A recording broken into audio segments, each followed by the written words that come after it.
Bradley Holly does not get going. Everybody has to try and take avoiding maneuvers, someone even taking to the grass. And the front row just had a horrible start as Raymond Day also gets swamped. Boucher is going to go from fourth to first by the first turn. That is now Ozzie Milwain trying to take a little bit of a look. Oh, what a great move by Michael Broomhead.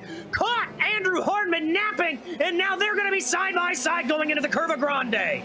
Is Fonseca and McKenzie still going at it down into Rent. Fonseca holding it out for now. A little bit of a better run, though, for McKenzie. Oh, and a bump. He gets into the back of him. Fonseca spins off. And McKenzie, is he going to get third? Because here comes Tavitas, and Tavitas takes third away from both of them. Indeed, and now Almanar looking for a little bit of a fight back. He's going to poke his nose to the inside. That's a very tricky area to try to get that move done. Move's going to favor back, but Almanar's going to hold it around the outside. He has got it done and dusted. A great move for Jonathan Almanar. Allowing him to retain that sixth position for now, but once again, a better exit, and this time the over-under worked a treat for Corey Lotfula. He's going to get the inside, and this drag race up to 130R should go in his favor, depending on how brave Doug Bacchignone is. Let's see, and not brave enough is the answer.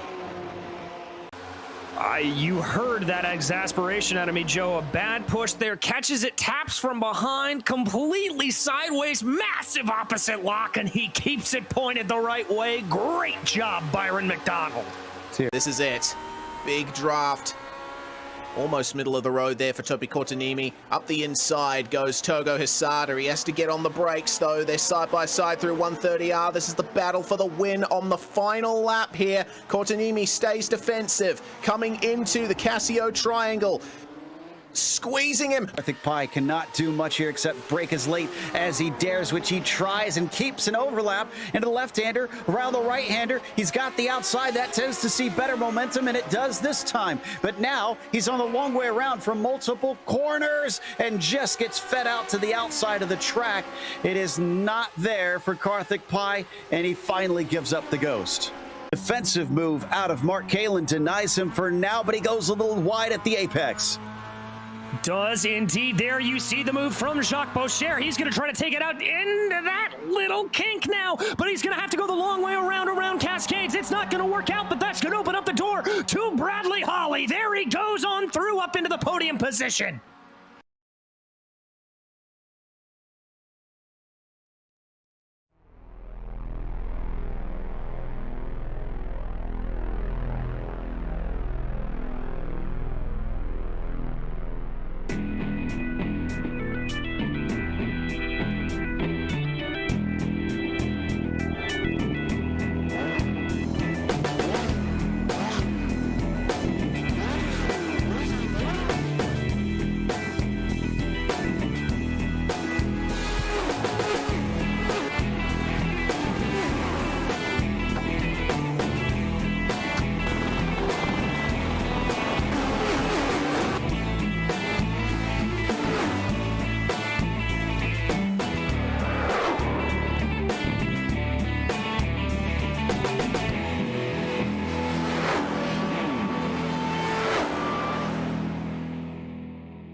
Sim racing is so relatively new compared to real racing that it's sometimes easy to overlook the milestones. But today's race celebrates the 600th week that this series has been run on iRacing. It's been a lot of laps by a lot of cars, but ultimately, its success comes down to the dedication and love these drivers have for this machine. Let's raise our glasses to a classic as we get ready to watch round 5 of the Lotus 79 Sunday Grand Prix Series. And you'll see it all live here on the Global SimRacing Channel. Hi, I'm Joe Peak, and with me in the booth is DJ Clark. Behind the scenes is our director, Ryan Bauer, and he's using cameras provided by Dougie Beard. Brands Hatch is a fitting place to hold such a momentous race, with this being a British car.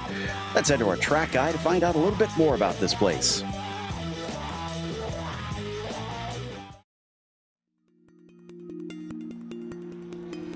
Welcome to Brands Hatch. When popular British racing circuits get listed, this track just to the southeast of London often finds itself near the top. The extensive history of the venue has meant that many famous names in racing have ran laps here. But the stats make it sound deceptively simple, with the Grand Prix and Indy course having 9 and 6 turns respectively. Laps might be short, but they're also fast, and the corners are often a challenge to get right. As you'd expect, that means passing is quite difficult, with most drivers leaning towards sending one up the inside at Druids.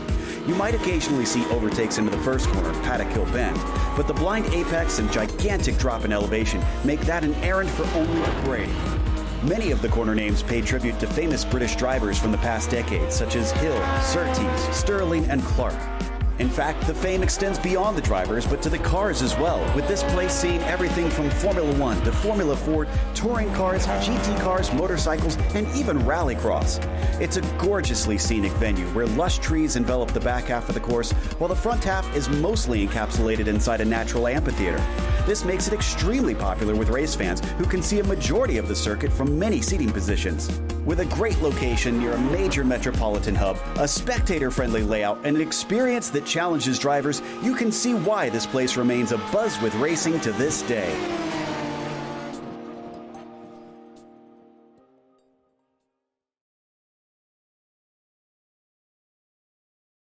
Well, if ever there was a series that has a very avid following, this is one. So today's celebration should be a fun one, DJ, but tell us about how they'll handle out on this track.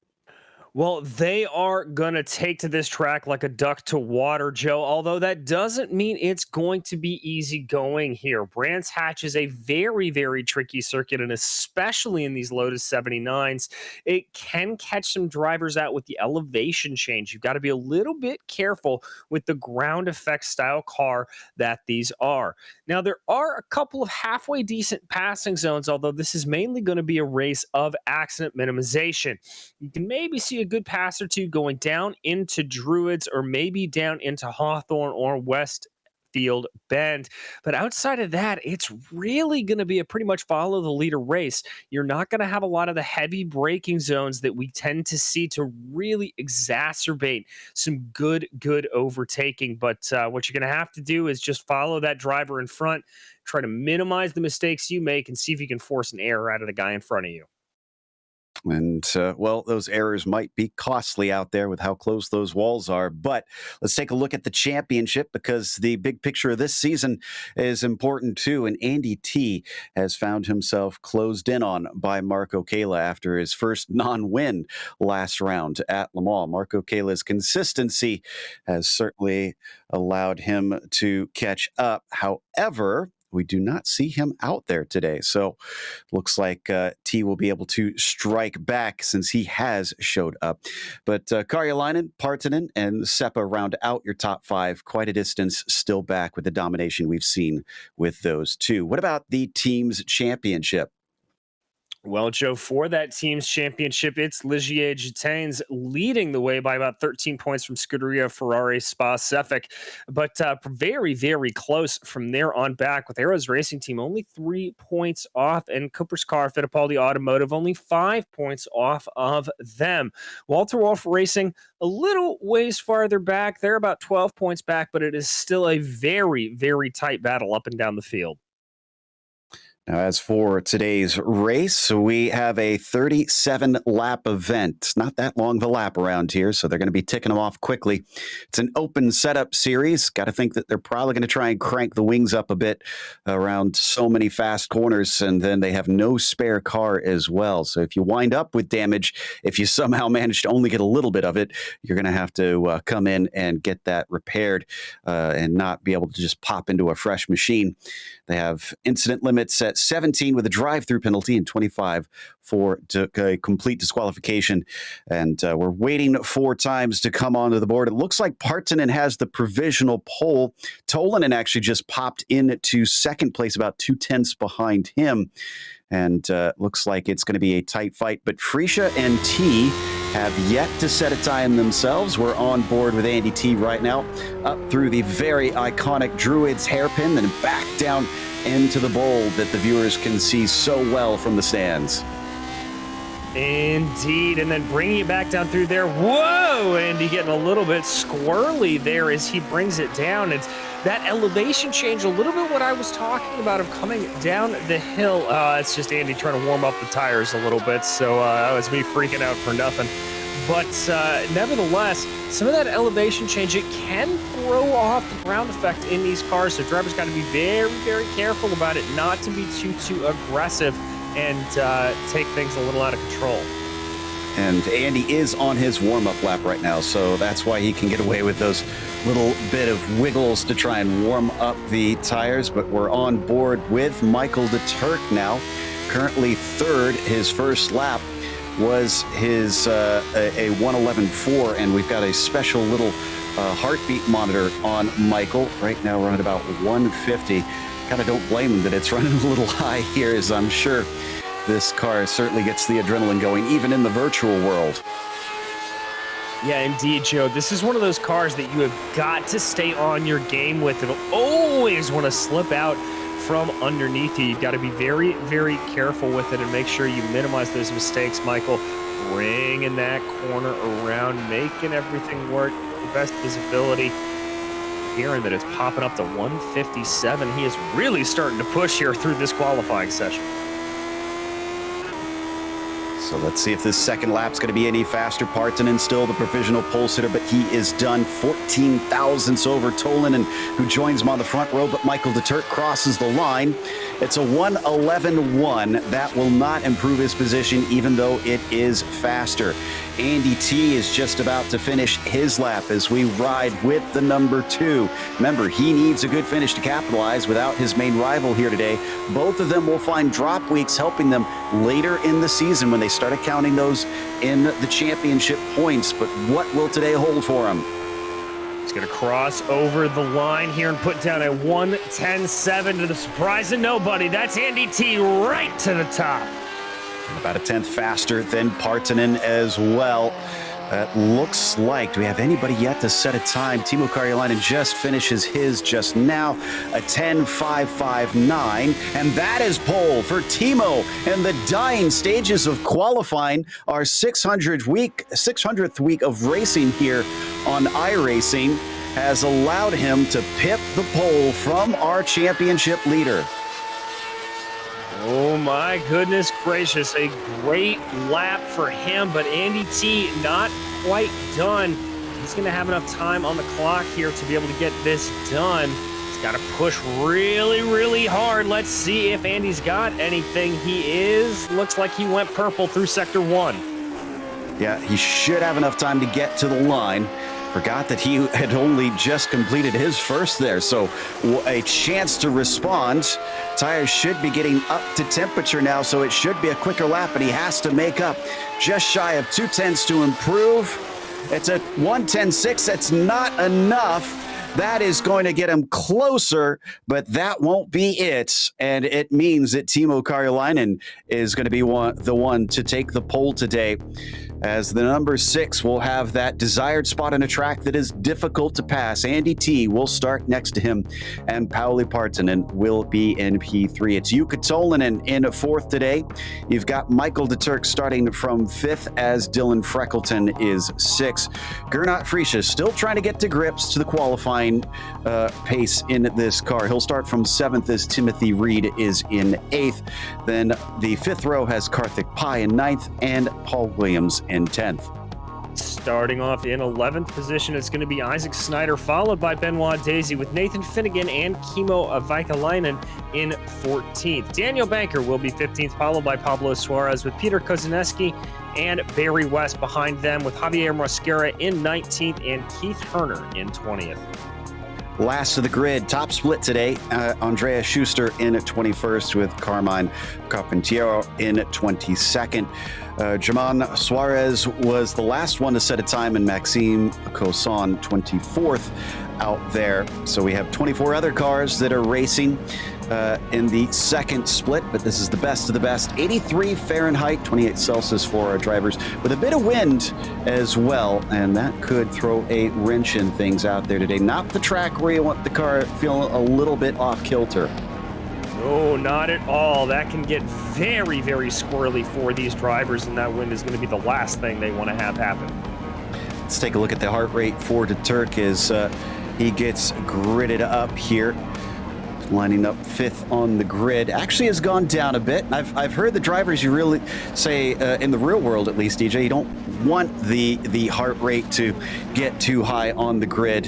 You want to just kind of be sort of slightly relaxed in a good position to try and catch that timing when the lights go off, which we should get in just a moment, because I believe Tolanen and Daisy are our last ones that are going to put themselves out on the grid, as looks like Daisy is out there, and Tolanen now plops himself amongst our front runners. So the engines will now start to rev for round 5 of the Sunday Grand Prix series. The lights are up and the green flag is out off the line. Karjalainen not looking too hot, but T is not able to catch up to him on the second phase. Down into Paddock Hill Bend. He slots into second. Behind them, they all crest the rise, and it looks like they're good. Looking good indeed. The first couple of rows able to get through nice and easy. Looking back through about P5, everything nice and okay. Oh, we've got somebody way off in the back. That's Michael DeTurk. Heart rate still not as high as we saw. No, actually, it was higher than what we saw before, to 160. And unfortunately, that sends him all the way to the back. Looks like Daisy's also had a problem in Surtees. Let's see what caused this for DeTurk. Comes up and over through Druids, nice and easy. I wonder if there was a little bit of contact. No, maybe. Yep, just got a nice little punterino right from behind. That was Jukka Tolanen that got into him in the number 4, unfortunately. We're going to watch from the Finns' perspective. The racing so close here at the start, sometimes it's just an easy mistake to make, and I think a little bit of ghost contact as well, unfortunately. Yeah, that really threw him off there. Very unfortunate, which was a good qualifying result for Michael DeTurk. But up front, Andy T really stalking behind Timo Karjalainen as they work their way out of Paddock Hill Bend for the second time. See Andy there just trying to see if there's any way to get on by here early on, taking full advantage of the entire track. Really pushing, but Timo looks like in the early stages here, he's got the advantage, especially through that sort of middle part of his sector 1, really able to pull away. Yeah, he's handling it well, but I have to think that if T gets up to him, from what we've seen of him before, he is a fierce fighter and will be going at it tooth and nail. Meanwhile, as we jump back to the battle for 5th, this is Freckleton just ahead of Freesia, up 1 spot from the start from the incident we saw. And meanwhile, that was a little bit of an off from Freckleton with 2 wheels dipping into the grass through Westfield Bend. Thankfully, did not lose the car. We hop on board with the multi-time champion. And you do not want to be dipping a single tire off into the grass here, as that is a very, very dangerous route to be taking. Can very easily throw you off when you're driving around here, so catching off and getting lucky.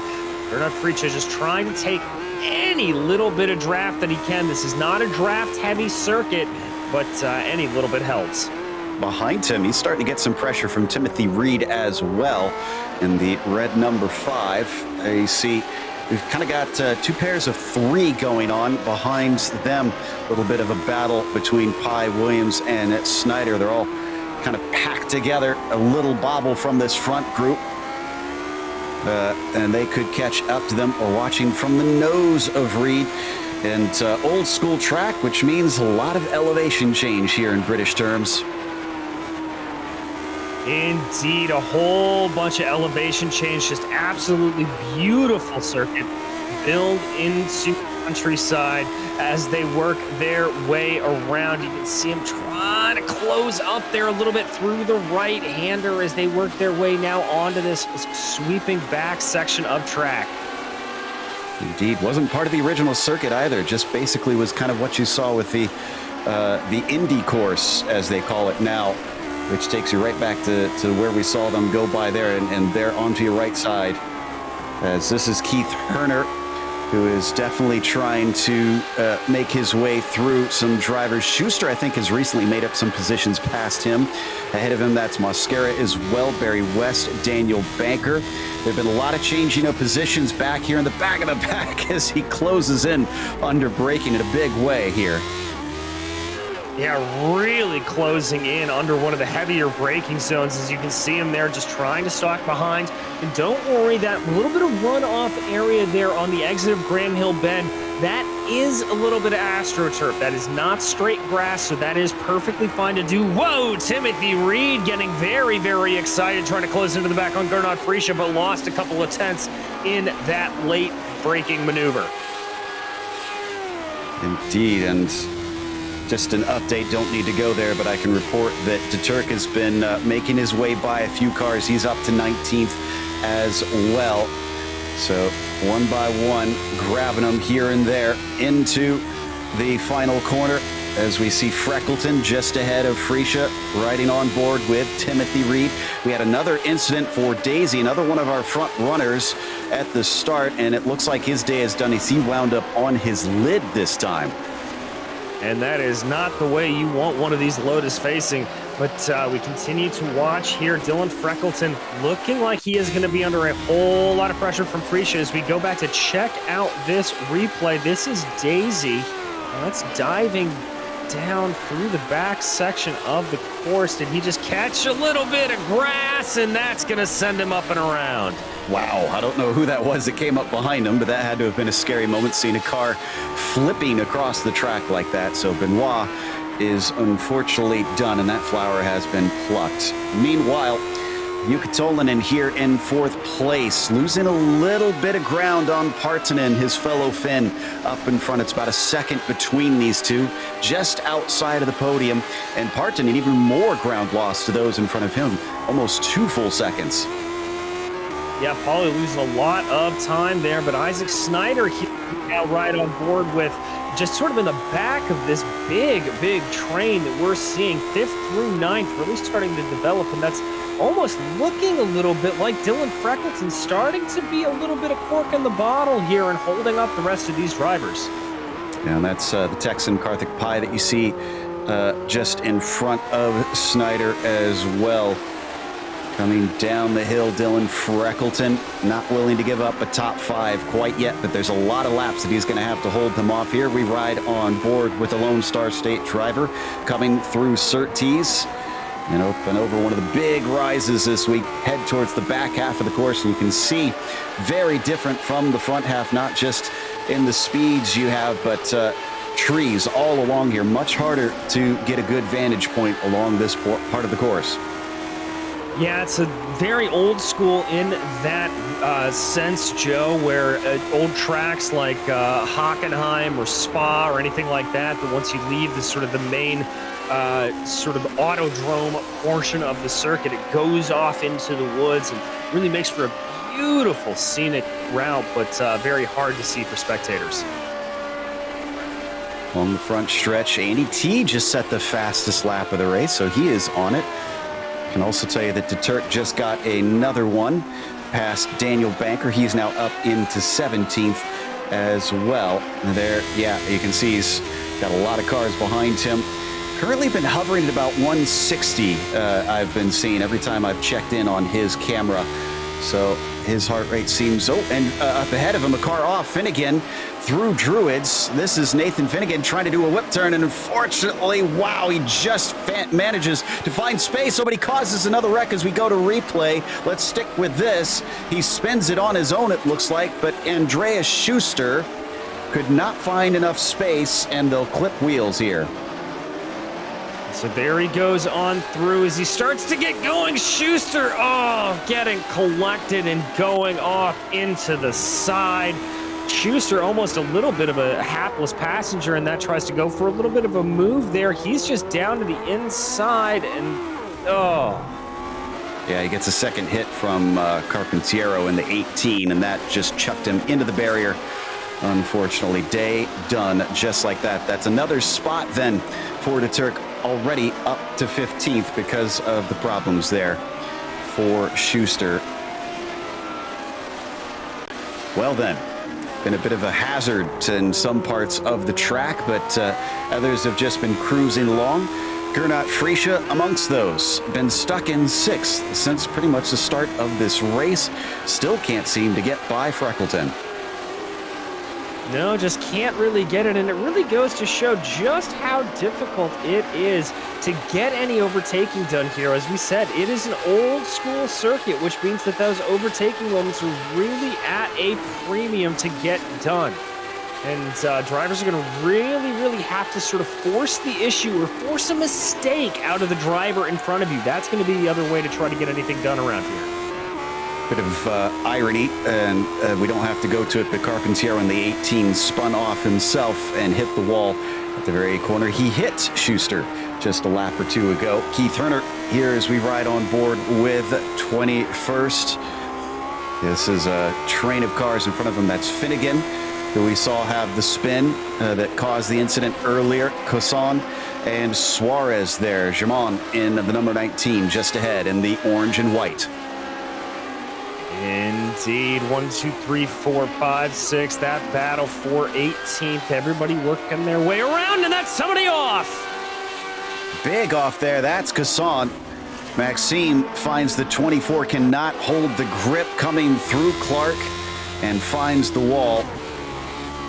Ooh, it looks like it started to go, and then it snapped and unfortunately backs it in. That has got to be either suspension or gearbox damage, I would think. That was a pretty good thunk.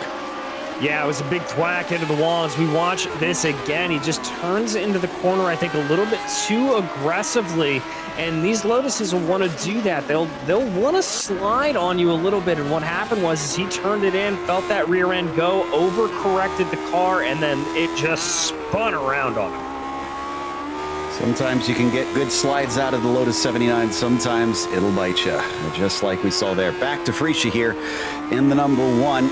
Still sitting in 6, and Freckleton just not giving him any sort of inroads and going purple. Timo Karjalainen responding to T, keeping him at arm's length well ahead of these two. In fact, we can't even really see them up ahead. They are just gone.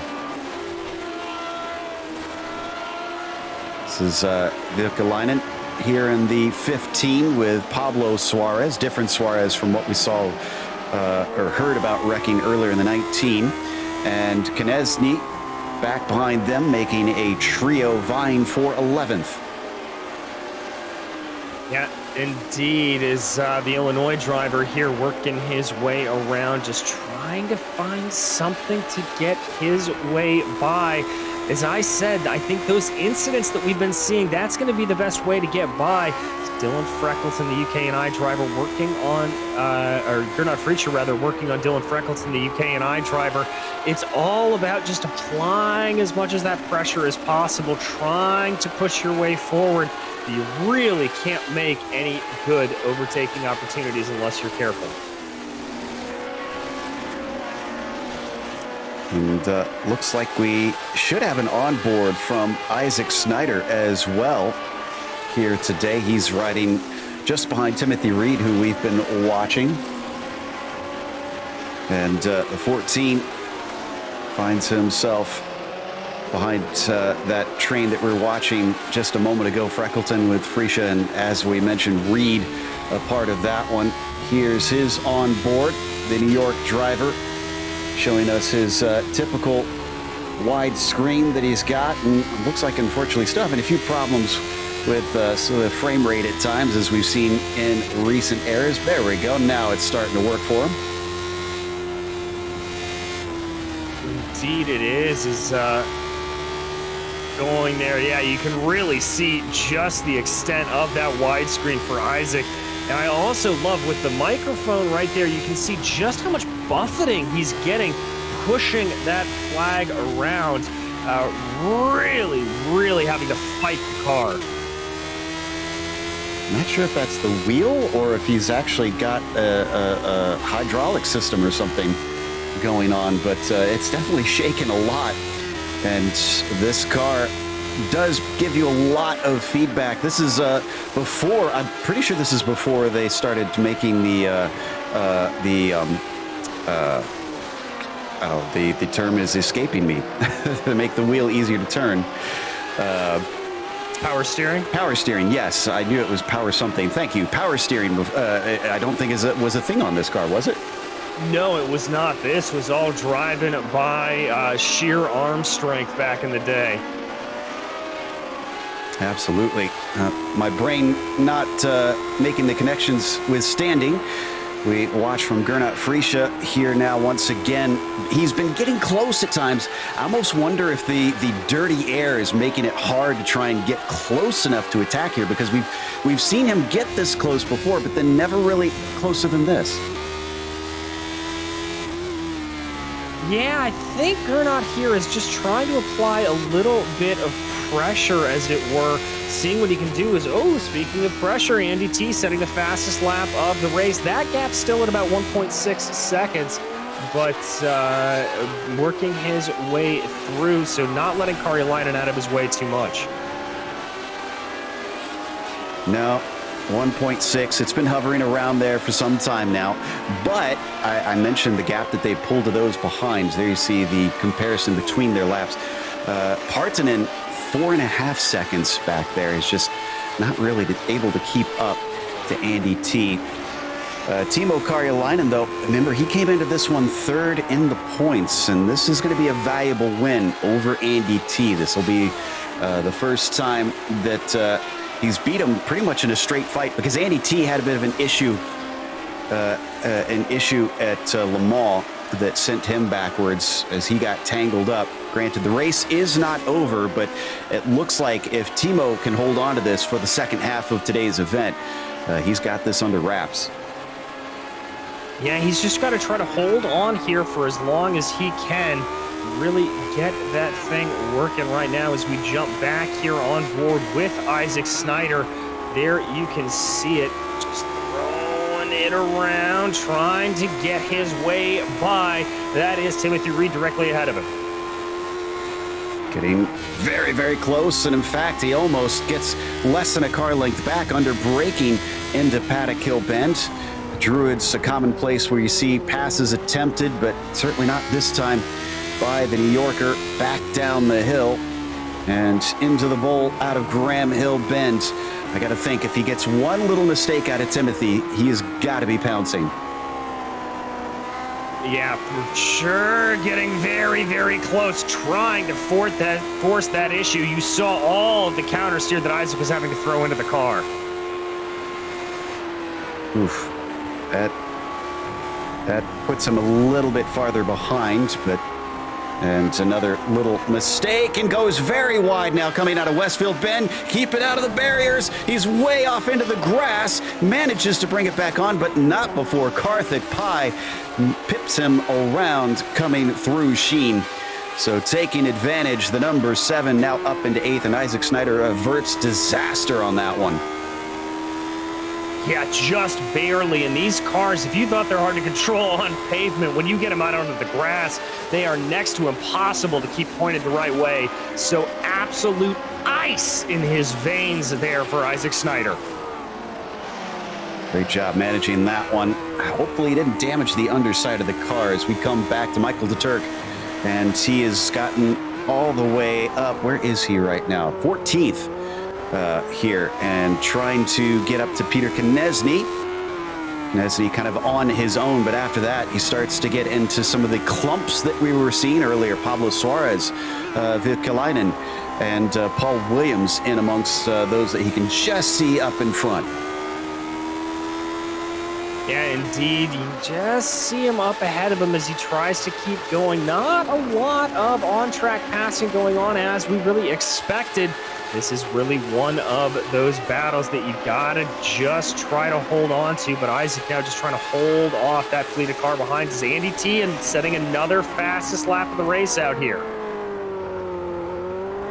Andy T in that number 2, racing in second position. It just tells you how dominant Frische has been in the past, that despite T just picking up race after race here, he still has not been able to overtake him in iRating. Oh, but Gernot Frische here has started to get more pressure onto Dylan Freckleton. A little bit of a defensive move, it looked like this time, into Druids from Dylan.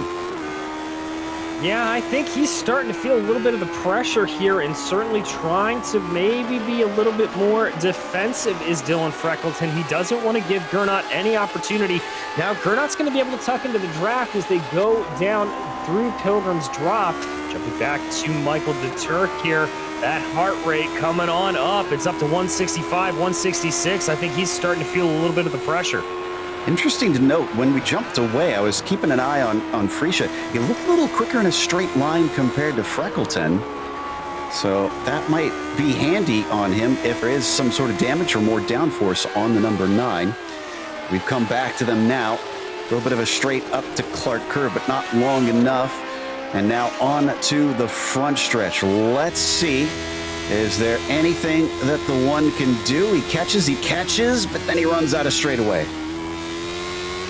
Yeah, not quite able to get it. Ooh, looking a little bit feisty there. Coming up into Druids, just trying to push that car the best of his can. Trying to get down and around. Not quite able to get anything looking there. And I can report, as you see on your screen, DeTurk did get by Konechny, but Peter pulled over for him on that one. He got on the radio, told him to go on by and let him through. So Peter just wants to see the finish of this race. Briefly up to 165 beats per minute. Big slip up from Kimmo there in the 15.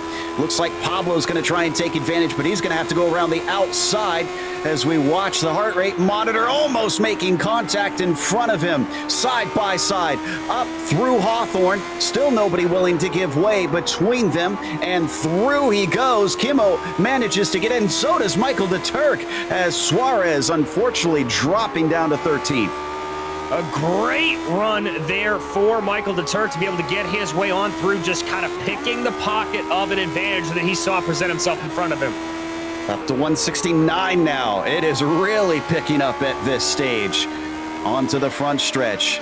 Will we see the Finn finally give up the spot? He's successfully defended on Suarez, but can he do the same for a driver who started within the top 5? We'll have to see, as Michael DeTurk certainly has the speed and the tenacity to try to get himself up and on through. But Velikainen just a little bit wide there. Back to Timothy Reed now. Oh, and Kimmo made a mistake. No, it was Michael DeTurk. Michael DeTurk making contact with him, unfortunately, into the back of the car. Both of them go off at Surtees as we get side by side with DeTurk coming back onto the track. But here's the replay. This will happen out of Graham Hill Bend and into the braking of Surtees. So we'll see it in just a bit here. He brings it down, and then this is always a tricky corner. So there you see Kimmo getting a little bit under attack. Oh, just misjudged the braking zone, and again, looking like a little bit of ghost contact there. I think Michael may have still run into the back of him no matter what, but that ghost contact coming to bite once again. Goes by Barry West in the meantime. Whoa, Suarez just spun in front of him. And in fact, did a full 360 up over a Paddock Hill bend and caught the car. He falls down to 12th, but he's going to lose a spot now to Peter Konechny, who was deciding he did want to fight that one. So here we go. Pablo Suarez playing defense early. You can see him hugging the right-hand side of the track as he blasts up the hill along the Brabham straight, but can't hold on to it. Good catch, though. Really good catch. That's shades of Danny Sullivan there. Obviously, he's going to go on to win the race to finish that analogy, but nevertheless, let's watch his hands as he comes through this corner. There you can see the loss, brings it around, just keeps it in, and whoop, right back the same way. Nicely done. Okay, then, getting some excitement here. It's getting closer to the end of the race, and we're seeing major mistakes out of some of our quicker drivers. Back to Timothy Reed. He wants a mistake out of Gernot Freesia. Freesia wants a mistake out of Freckleton. They all have to go underneath the man who had a mistake earlier, Carpentiero, in the number 18, who pulls off to the side, but no change of position amongst our trio.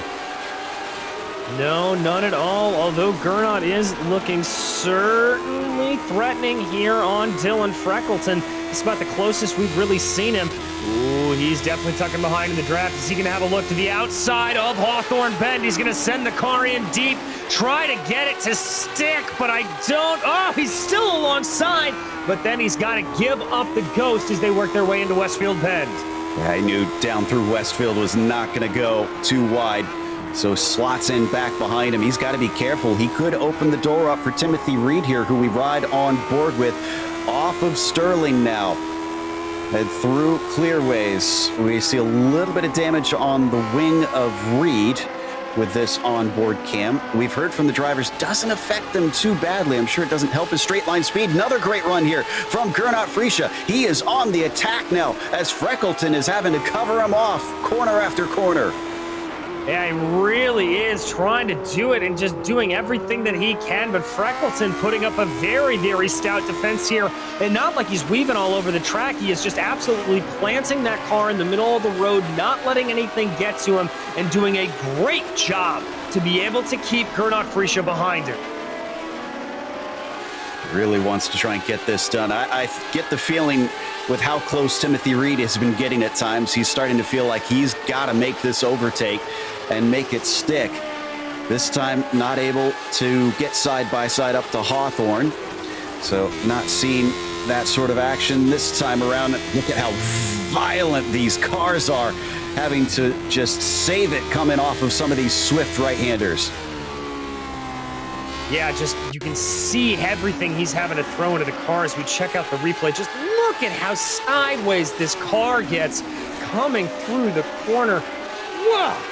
Those little wiggles like that may not look like a whole lot, but when you are in the car, believe me, it is a code brown if there ever was one. Yeah, all the ground force effects that these cars give you, everything happens at light speed. And certainly have to be quick with your hands. No attack into Druids from Gernot Frische. Now coming down into the bottom of the hill, up towards Surtees. Looks like he's dropping away a bit. Let's see if he's got more speed over Freckleton this time. Looks like he's fallen back just a little bit more there, so not exactly the speed that I think he would like to have. Yeah, he's not going to have the run here as they dip down the hill. He's going to have to regather and regroup a little bit here, working their way on the Derek Minter straight and into Westfield Bend.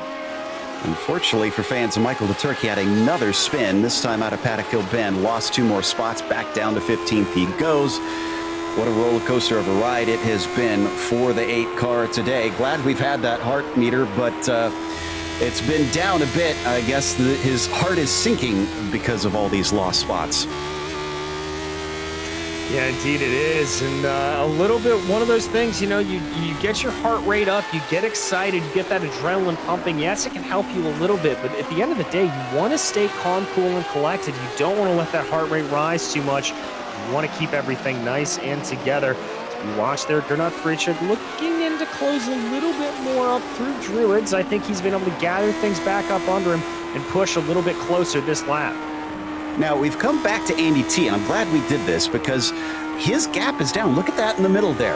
1.2. Remember, it was up to 1.7. Can we look at the lap comparison between these two? Because I'm curious if this has been a steady climb or if we got a major mistake out of Timo that handed that back. There we go.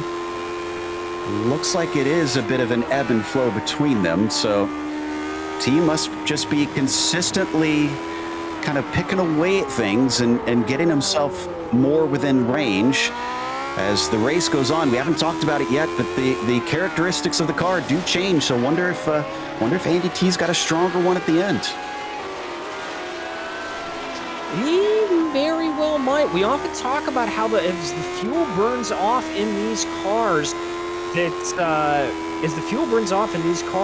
that they handle completely differently. And some drivers will set up the car to handle a little bit better as the car gets lighter, car gets looser, and the car gets a little bit less pushed into the ground because of all of that weight of the fuel. So it may come alive a little bit later on in the race, depending on how that car is set up.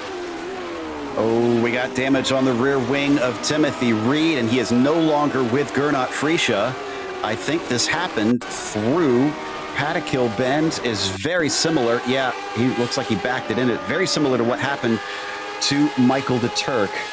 And I'm not too shocked. The car is going to get light. There's curbs on the outside, bumps that can upset it.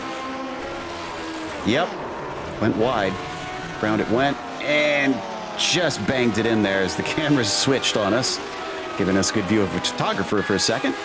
But looks like he's able to get going, and unfortunately this is down to ninth, so Karthik Pai, Isaac Snyder both gain spots. Indeed, they do, bumping them up to 7th and 8th, respectively, as we continue to ride on board with Gernot here. Just still trying to close in on Dylan Freckleton. That gap hovering around 0.4 of a second. See just those little micro corrections Gernot's having to put into the car to make sure it's pointed the right way, but he is not giving up the ghost on this fight by any means. Down and around Graham Hill Bend once again. Gernot Freesia at times, wow, 0.3 of a second quicker on lap 23, but then gives about a 10th back once again. So, man, strange difference between the pair of them, that they've got that great of a difference on some laps, but it doesn't feel like it's been that great of a difference.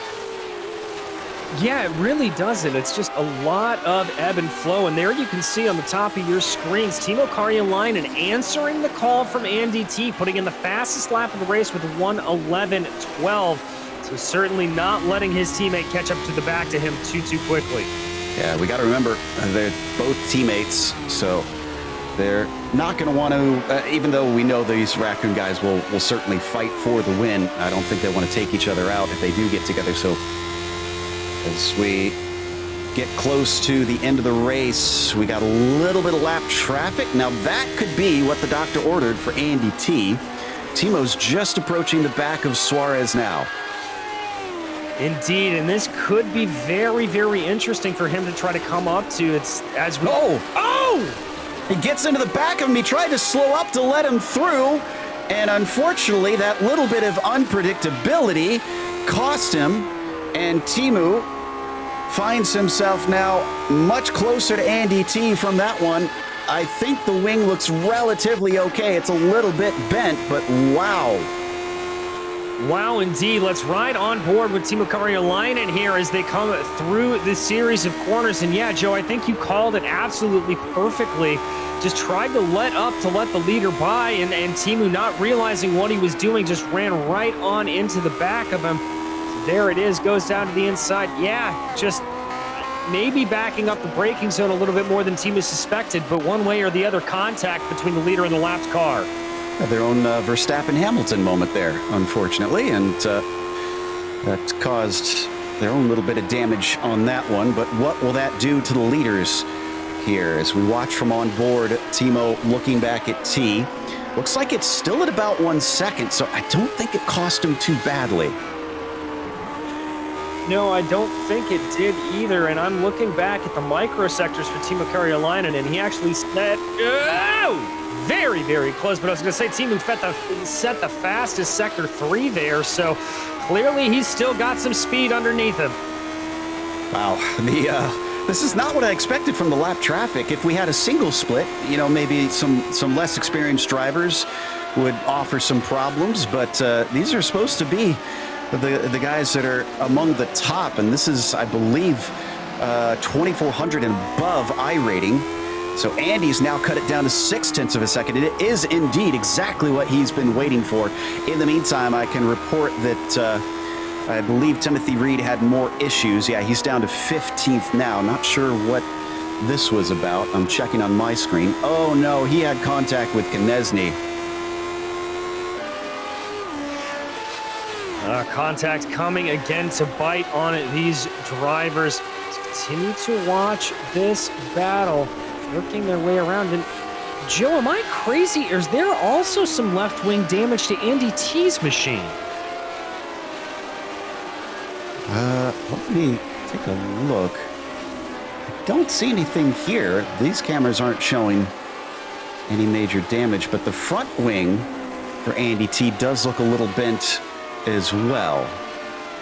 I suspect there's some curb strikes that are probably causing it. Yeah, they're both on the left front.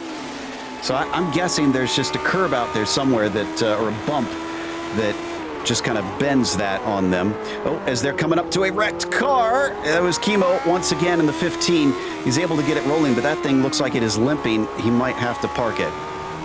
Yeah, he may indeed. And yeah, there you can see it right there. There is some definite damage to the left front wing of Andy T's machine. And yeah, certainly not what you want to have happen here at Brands Hatch, where you need that front grip. It's an absolute premium, but we've got some more lap traffic for these guys to come up behind, so that is going to throw things off and potentially set up another crazy couple of laps here for our leaders. This is not a good track for lap traffic, that's for sure. And up through Sheen, down to 0.3 of a second, 9 laps to go. The opportunities are there for Andy T, but he is going to have to work hard for it. This time, Carpentiero able to pull off easily for them in a nice spot there up through Clearways. And as I look back through, earlier we only had Benoit Daisy as our single DNF, but now Knesny and Suarez have joined them. So 3 cars gone out of 24 starters, 21 still running. A little bit of a wider line, taking a later apex into Druids was Andy T, trying to see if he can get anything going around here. Falls back a little bit going down through Bram Hill Bend, but maybe some more lap traffic ahead could be the message, or the recipe that Andy T needs to be able to get himself forward. Put yourself in T's shoes, DJ. You've been watching your teammate this whole race. You're already familiar with racing against him plenty of times. You know him like the back of your hands. Where do you strike at a track like this? I think my best opportunity is going to be trying to get her to run into Druids. It's the most obvious opportunity there is, but it is the best one. It's really one of the heaviest braking zones that there is. It looks like Timu's able to pull away just a little bit more coming out of Surtees and going down into Hawthorne Bend. And Druids and down the front straightaway seems to be where Andy's able to close in a little bit more. Got a good view of the hands working there through Clark as we rode on board from inside the cockpit. Now hopping back to Andy T. Oh, he sends it in way too hot. He's off the course. It looks like he's got control of it, but he slows up. He's got 11 seconds back to Parton and nowhere near managing to catch up to him, but that might be race done, as he just had to suddenly throw the counter steer into it, into the corner, off into the gravel he goes, and Andy T falls all the way back to 2.5 seconds behind. And that, Joe, was all a result of just pushing a little bit too hard. That left rear tire just caught a lick of the grass on the exit of the corner, and that's what really sent him around. We jump back to check out one of our other fantastic battles that we've been keeping our eye on through the majority of the race. This is Gernot Fricha and Dylan Freckleton. Seems like Paddock Hill Bend is calamity corner here today. We've seen so many offs and spins where drivers have made major errors. Coming down up to Surtees, and Fricha is within 0.2 of a second, sends it in a little too deep right when he needs the corner exit speed, and that certainly won't help him make an overtake this time. No, it won't, and he's only got about 6.5 laps left to be able to get it to do it, so Gernot Fricha needs to know that it is now or never time to really get this move done. Looks like we've had another car take to pit lane via Kynan in the 15. Might be done. He's taking repairs, and we saw him have a problem earlier, so I suspect he's not going to be able to return to the track. So Freckleton, man, credit to this number 9. Been soaking up the pressure from the 1 all race long and not bending to his will. No, not giving in anything. It's been a very, very impressive defensive drive, and I'm almost loath to call it a defensive drive. He hasn't really been doing that much defending. He's just been driving his line to perfection and just using the very nature here of Brands Hatch to prevent Gernot Fricha getting by. And a small correction on the slide we saw there. That was 6th place that Freckleton started in instead of 9th, so he's up 1 position. In case you're thinking that he got past Gernot Fricha there and now has been holding him up. So he qualified ahead of him. This is legitimate pace. And it's just Gernot Fricha, who's so good in the races himself, can't seem to do anything at a track that is incredibly narrow and incredibly fast. Yeah, exactly. It's one of the drawbacks of racing at Brands Hatch. It is an absolutely wonderful track to hot lap. It is a driver's favorite just because of the flow and the nature of it. But as they work their way around, he is finding it more and more hard to pass. Looks like a pretty decent run here as they go past Brabham straight, poking his nose to the inside. Is he going to be able to force him wide? That's going to be Freckleton carrying some good momentum, but here comes Freesia. He managed to scare him off the racing line that time with that move. He gets through. Does he shut the door? Down into Graham Hill Bend. Freckleton wants to get his nose in. He's been given space, but it's finally done. And Freesia, after almost 30-some laps of trying, is finally passed. And that is how you get a pass done here at Brands Hatch. Absolutely brilliant stuff from Gernot Freesia. Fair play to both of them. They gave each other plenty of room through those sequence of corners. Freckleton, unfortunately, just gave a little too much at the first one, and that opened the door enough. Meanwhile, Isaac Snyder, once again, kind of running by his lonesome here. Sitting in 8th place, started this race in 11th, up 3 spots. Karthik Pai is the next one up the road. He's got about 2.5 seconds. Trying to catch him. Oh, no. Does he catch it? Yes, he does. Doesn't hit a thing. Keeps it rolling. Paul Williams gains on him, but he had enough of a buffer. It looks like Snyder retains that 8th spot. Yeah, he's going to be able to hold on to it, but he's going to have Paul Williams breathing down his neck. Let's take another look at this. I think he just maybe clipped a little bit of the grasp here, Joe. And yeah, he did. Kudos to Isaac Snyder. I don't think he blinked during the course of that. I don't understand these drivers. I am a mess when these things happen. Yeah, it looks like inside just maybe a little too much grass and curb. And unfortunately, he did eventually lose the spot from Paul Williams, who I think managed to get by into Paddock Hill Bend, but now he's on the chase as the, maybe he has overheated those tires because suddenly he finds himself unable to really accelerate off of corners. Yeah, and overheating the tires here in these Lotus 79s can definitely be a thing. You're not really going to wear them out as much. They're designed to go a full race distance, and normally anywhere I would say you could probably run them up to around 50 or 60 laps here, but if you overheat them, that's where you really run into problems. They are on the new tire model, but they do go through. In the meantime, we were taking a glance there at Banker in the Surtees with the classic Durex livery on the car as we now come back to Michael Turk as well. And he is, well, credit to him, even with all these spins and issues that he's had, he is up to 9th place. This is a great never say die attitude. He's still behind where he started. Got his heart rate back down to 150 some. He's got 2 laps to go. Let's cross our fingers. He can keep it on the track for these last 2 circuits. Should be able to here knock on whatever proverbial wood you've got in front of you. This is your leader, though, Timo Karjalainen, holding out that gap between himself and Andy T. It's about a 3.4 second gap right now. He's just got to bring this around about for a lap and a half more. Able to get rid of some of the lap traffic in the way. Isaac Snyder, the next car, and he is about 7.5 seconds up the road, so he should have some relatively smooth sailing. Yeah, that tells you the kind of pace these guys have been running. Isaac Snyder's running 10th. That's how many cars they've lapped here today, so more than half the field has gone down from Timo Karjalainen and Andy T. And there, Timo getting ready to take the white flag, up to 4 seconds ahead of Andy T. Now, T's slow. T was slow. Did he have another problem? He did. He had to catch it coming off of Sterling. Unfortunately, or no, did he? No, the car just suddenly slowed and he weaved back and forth. I wonder if it was a slowdown penalty. Yeah, I think it was. We haven't really talked about it all that much here because normally if you pick up a slowdown around here, it means you've got worse problems than merely having to give back some time. But it looks like that's what caught out Andy T here.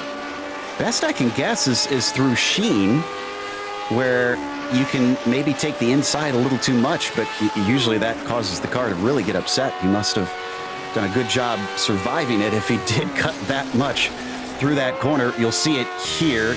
This is Dingledell that he's going through, and blind right-hander of Sheen right here that he just goes by. And this time for Karjalainen, no such issues. One more turn to go through Clark. And Timo is going to win the 600th week here of the SOF in the Sunday Grand Prix Series. The Finn takes victory at Brands Hatch over his teammate Andy T by a handy 6 seconds.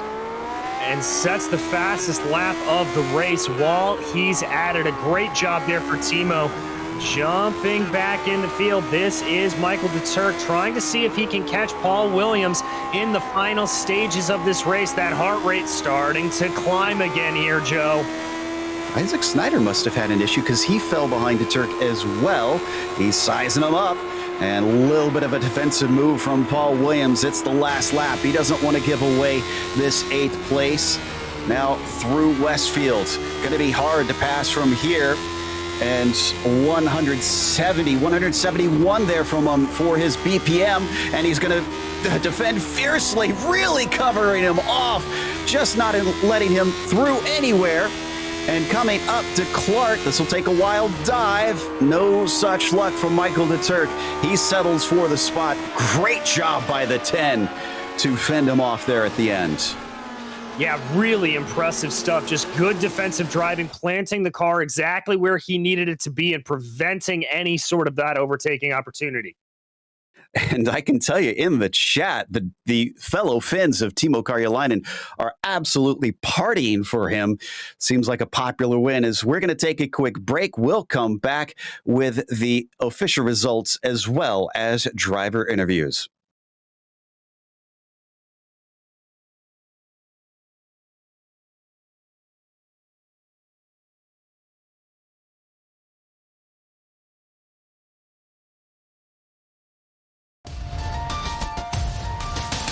Bradley Ollie does not get going. Everybody has to try and take avoiding maneuvers. Someone even taking to the grass. And the front row just had a horrible start as Raymond Day also gets swamped. Boucher is going to go from 4th to 1st by the first turn. That is now Ozzie Milwain trying to take a little bit of a look. Oh, what a great move by Michael Broomhead. Caught Andrew Hardman napping, and now they're going to be side by side going into the Curva Grande.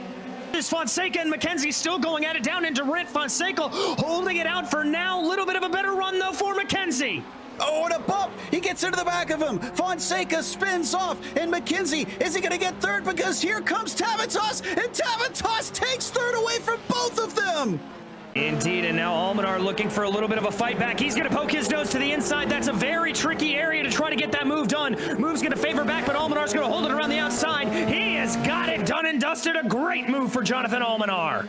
Allowing him to retain that 6th position for now, but once again, a better exit, and this time the over-under worked a treat for Corey Lotfila. He's going to get the inside, and this drag race up to 130R should go in his favor, depending on how brave Doug Bacchignone is. Let's see, and not brave enough is the answer. You heard that exasperation out of me, Joe. A bad push there, catches it, taps from behind, completely sideways, massive opposite lock, and he keeps it pointed the right way. Great job, Byron McDonald. This is it. Big draft. Almost middle of the road there for Topi Kortenniemi. Up the inside goes Togo Hisada. He has to get on the brakes, though. They're side by side through 130R. This is the battle for the win on the final lap here. Kortenniemi stays defensive. Coming into the Casio triangle. Squeezing him. I think Pai cannot do much here except break as late as he dares, which he tries and keeps an overlap into the left-hander around the right-hander. He's got the outside. That tends to see better momentum, and it does this time. But now he's on the long way around from multiple corners and just gets fed out to the outside of the track. It is not there for Karthik Pai, and he finally gives up the ghost. Defensive move out of Mark Kalin denies him for now, but he goes a little wide at the apex. Does indeed. There you see the move from Jacques Boucher. He's going to try to take it out into that little kink now, but he's going to have to go the long way around Cascades. It's not going to work out, but that's going to open up the door to Bradley Holly. There he goes on through up into the podium position.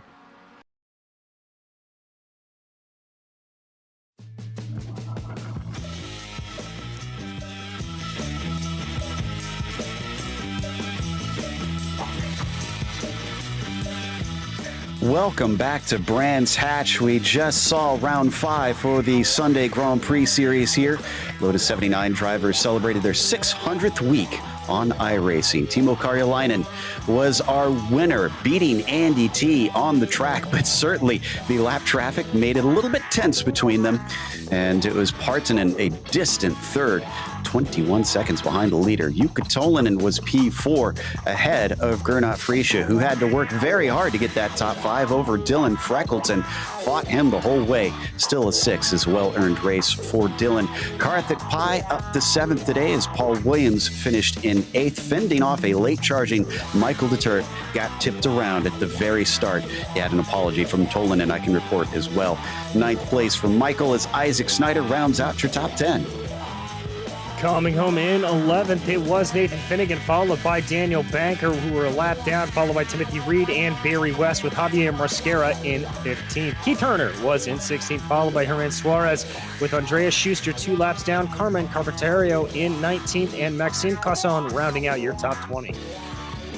21st went to Kimmo Viekainen, with Peter Konieczny winding up 22nd. These are all DNFs down here, sadly. Pablo Suarez, 23rd, and Benoit Daisy, 24th. We've got our winner ready to talk to us, Timo Karjalainen. Timo, it took a bit to try to pull one over on your teammate, but you finally did it. And without him having an accident out there, what did it this week that allows you to finally manage to beat him?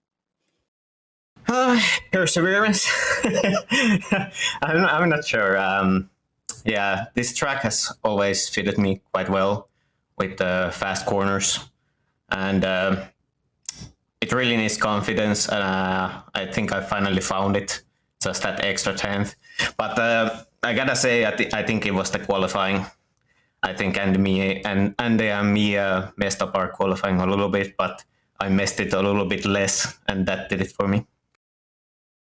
If I'm seeing the stats correctly, this is only your second ever win on the Sunday Grand Prix series, and that's actually a bit shocking considering your pace. But what does this do for you championship-wise since you came in 3rd in the points? I'm not sure at all, but I think it's my first win. I think the stats might be incorrect because one week we had a Thursday race that had a highest off strength of field in a race than the broadcast race. So I think it might calculate that as a win for me. But this was my first win. But I'm not sure about the championship. I'm not really looking at that. You are correct. I was looking at all-time podiums and not wins. So yes, you've had one podium before this. Not a bad way to get your second one on the board. Next week, though, we're going to another track that's a bit narrow but a lot longer, VIR. What can you do to follow up this great performance? I'll have to skip it because Daytona 24 hours is coming up and I'll be there. If I have the time for VIR, I might do it, but I also haven't driven there ever, so I'd have to learn the track as well. So let's see on Sunday what happens, I guess. All right. Well, we'll cross our fingers that you got enough energy, but if not, we totally understand. Congratulations again. Anybody you want to thank now for this maiden victory? Oh, I feel like I'm at the Oscars and I have to thank a bunch of people because this has been a long time coming, and thanks for the community, first and foremost. Thanks to Andy. Thanks to my team. Thanks to the broadcast. Thanks for everyone making it happen. There's been so many people helping me out through the years. And we finally got one on board for me. So thank you, guys. This is for you as much as for me. Timo Karjalainen obviously having a lot of celebrating to do, and that explains why it's such a popular win there in the text chat. As up next, we've got his teammate DJ is caught up with Andy T. Andy, P2 out there, a very, very hard fought way all the way around. How does it feel? I mean, I should have won this race, let's be honest. Oh, man. It's a confidence track, and I skipped the race before this, and it really showed. It took me like 20 laps to get on Timo's pace. He drove so incredibly well. Unreal drive in front of me. And I was overdriving, underdriving, making mistakes. Yeah, not so great. Well, I mean, you're saying it's a confidence track. It looked like at the end you were starting to close down a little bit, and then obviously a little bit of a bobble there for you. How much did that scare you off a little bit? Not so much scaring me off, because I've driven enough laps here to know that it was just a one-off mistake. It was just, I knew the race was done at that point, so I'm kind of looking to get fastest lap, like maybe get frisky and sneak away with it, but you can't take them all with the fast raccoons about. Like, honestly, Timo just drove unreal today. It's so good. Well, that is for sure. But I want to ask you, looking ahead, we head to another track that's not exactly the easiest to get a pass done on, although a little bit longer, and that's VIR. How do you like your chances there? Whole fastest lap win. All right, there you go. Andy T calling your shot already. I like it. Anybody you want to thank for the run here today? The family, Raccoon Boys, are in a 24-hour race at the moment. Hoops, as always. You guys for a fantastic broadcast. And honestly, Timo, so much love. I'm so glad he got his win. Just so much happiness for him. Amazing guy. He's honestly the nicest guy in the community as well. Like, nobody deserves this more than him.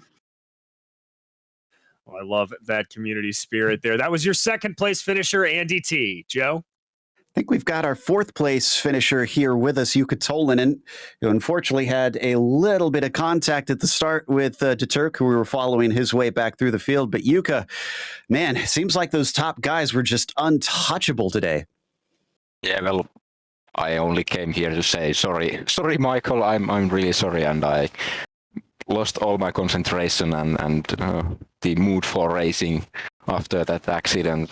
As Michael feels like somewhat like a teammate for me. He's helping so much. So yeah, I didn't really concentrate to racing. I was just cruising and trying to survive on autopilot, let's say. So yeah, that was really terrible. I was actually literally thinking that, okay, I will settle here after Michael seemed to really want the P4, and then next corner I just killed him. So it felt really bad. Yeah, I can understand. And I didn't want to ask if you wanted to offer an apology, but I'm sure it's appreciated by Michael after that. Even still, your fifth ever podium here on the Sunday Grand Prix series, managing to rack up those stats. Do you think, no, excuse me, you have four podiums, I should say. You finished fourth. Going forward, what do you feel like you need to do to try and challenge those guys up at the top? It seems like T and his teammates in Raccoon Racing are just making it very difficult to try to get a foot in. That's absolutely true.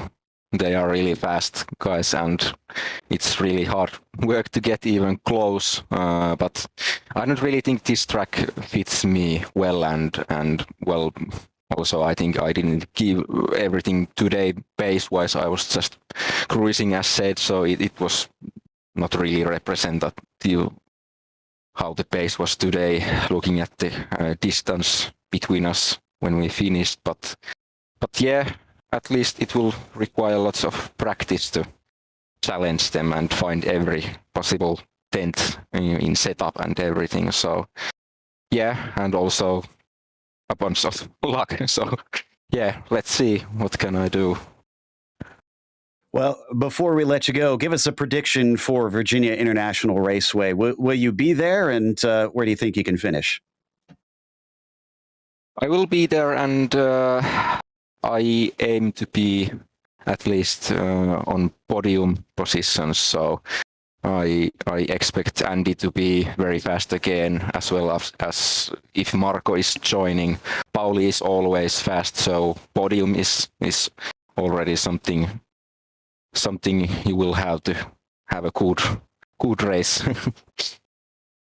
Well, we'll watch out for you. That was Jukka Tolinen, our fourth place finisher here today, which is going to wrap up our interviews. So we, of course, want to give a thank you to the Lotus 79 community for bringing us back for another season of coverage, but also want to thank the companies that that provide the software and hardware for our broadcast listed here on your screen.